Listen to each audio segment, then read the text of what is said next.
Hey, welcome back to 180 Days of Lang. This is the series where I go through what I teach in my AP Language and Composition class one day at a time.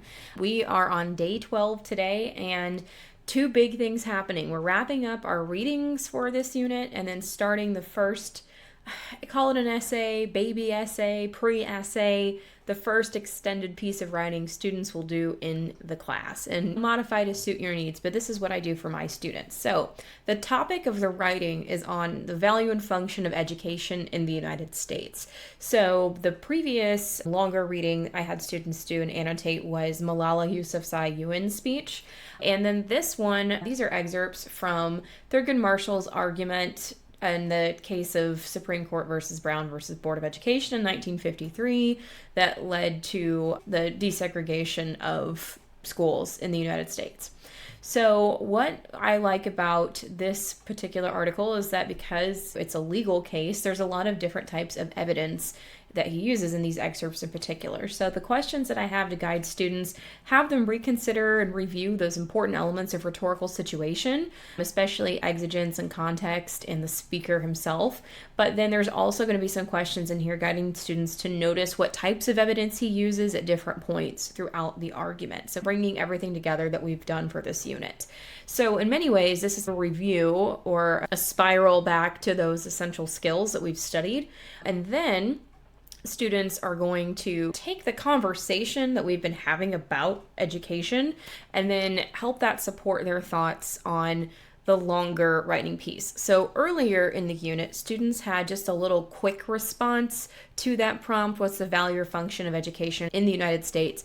But after we've explored the second text, then I give them this formal written argument. And so all we're really focusing on this one score-wise are claims and evidence. That's the big part of the writing component of Unit 1 in the course and exam description that shows up on the Unit 1 progress check. And I want to just focus on that. There will be plenty of time to get into commentary, to get into formulating a strong introduction and conclusion. Even the thesis statement, we hit that a little harder later on. I do show students how to do a thesis statement with this one, but this is just where we start. And I don't make this for as big of points as some of my other essays. By contrast, the first full rhetorical analysis essay in Unit 2, I weight at about 50 points, and this one is about 20. This is our baseline. So I have students incorporate a couple pieces of evidence from the different categories that we've read of or we've discussed of quantifiable and qualifiable evidence. And I'm looking just for 3 to 4 paragraphs of an essay here. The introduction and conclusion is, hey, put something on it, help it open and help it feel finished. But what I am scoring is a variety of evidence related to the claim, an effort to explain that relationship between claims and evidence, and that the evidence is meaningful. It's not shallow or superficial. So for outside information, I do want them to do in-text citations. I might add a works cited page to this. I need to assess if my students have had some experience making those before or not.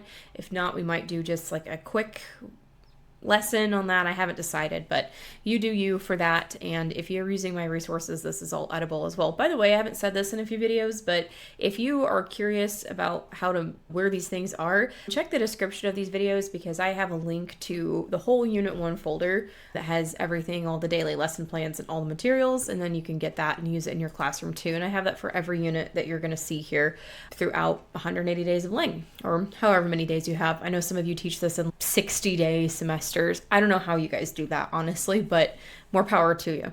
So getting them started on the first writing assignment and this day, and then we'll talk more in the next video about how I support students through drafting this first little formal essay, argument, whatever you want to call it. And it's usually really interesting to get their perspectives on education. I have some students that take this draft if they're in the midst of college application season. This often becomes the foundation for a writing sample. Sometimes it's connected to a topic that their college will ask for. Every so often they can connect it to one of the Common App prompts if they're filling those out too. So just a good thing to get them thinking about as we start off the year. All right, if you haven't yet, I do hope you will consider liking and subscribing. As of right now, this channel is sitting at 98 subscribers, which is just delightful to me. If there are over 100 by now, just know that I did a happy dance as soon as I saw that.